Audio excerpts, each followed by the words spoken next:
ओडिशा के पुरी में आज से शुरू हुई जगन्नाथ यात्रा। कोरोना गाइडलाइंस के बीच पुरी की गई रस्में 20 जुलाई तक चलेगी भगवान जगन्नाथ की रथ यात्रा। अहमदाबाद में पहुंचे गृह मंत्री अमित शाह। जमालपुर में जगन्नाथ रथ यात्रा में होंगे शामिल। रथ यात्रा से पहले अमित शाह ने की पूजा, मंगल आरती में लिया हिस्सा।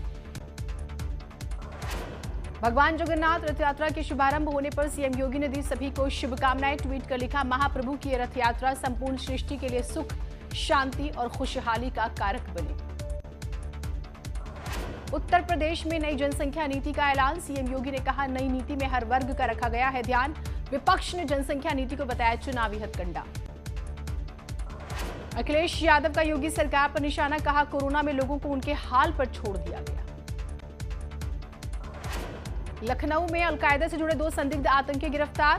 काकोरी से पकड़ा गया मिनहाज मसीरुद्दीन की मड़ियाव से गिरफ्तारी। पुलिस ने बताया मानव बम के जरिए थी हमले की प्लानिंग।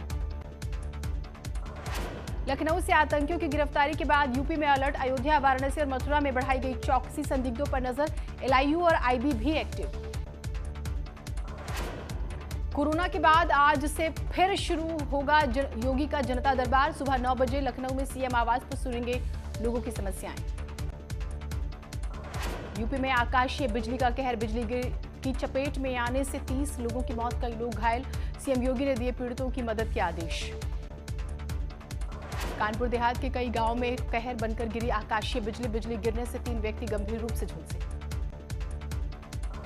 फिरोजाबाद में आकाशीय बिजली गिरने से 2 किसानों की मौत, दोनों की लाशें बुरी तरह से झुलसी। प्रयागराज के कोराब और शंकरगढ़ में आकाशीय बिजली का कहर। आकाशीय बिजली से अलग अलग थानों में करीब 14 लोगों की हो चुकी है। फर्रुखाबाद में आकाशीय बिजली गिरने से 8 लोग झुलसे। सभी घायलों को जिला अस्पताल लोहिया भेजा गया। सहारनपुर में भारी बारिश से किसानों को हो रही है परेशानी। कई फसलों को भारी नुकसान, तो वहीं गर्मी से लोगों को राहत।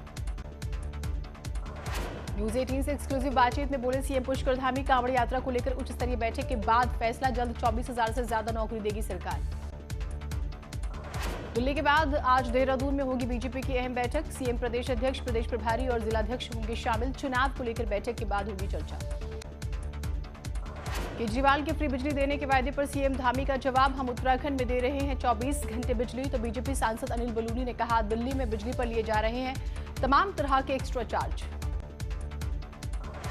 हरिद्वार में ज्वेलरी शोरूम में 2 करोड़ की हुई डकैती का खुलासा। गैंग के 3 सदस्य गिरफ्तार। सरगना की तलाश जारी। पिथौरागढ़ दौरे पर पहुंचे शिक्षा मंत्री अरविंद पांडे, कहा अभी स्कूलों को खोलने की कोई प्लानिंग नहीं है। 12 जुलाई से सभी टीचर्स जाएंगे स्कूल।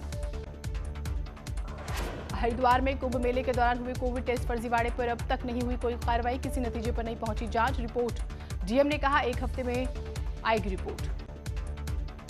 रुद्रप्रयाग में मूसलाधार बारिश के बाद पहाड़ से आया भारी मलबा। क्रशर प्लांट का हुआ नुकसान, 1 जेसीबी मशीन भी दबी। रामनगर के मरचूला में रामगंगा नदी में बहे 2 पर्यटक। मुरादाबाद से आया था परिवार। अचानक नदी में जलस्तर बढ़ने से हुआ हादसा। पिथौरागढ़ में चाइना बॉर्डर के पास छियालेक में दर्दनाक हादसा। खाई में गिरी बीआरओ की गाड़ी। हादसे में ड्राइवर की मौत। पिथौरागढ़ में घायल मरीजों का उफनती नदी के बीच हुआ रेस्क्यू। सेना के जवानों ने लोगों को बचाया। पहाड़ों में हुई बारिश के बाद विकासनगर में यमुना नदी में जमा हुई गाद। ढकरानी और ढालीपुर जल विद्युत परियोजना में बिजली उत्पादन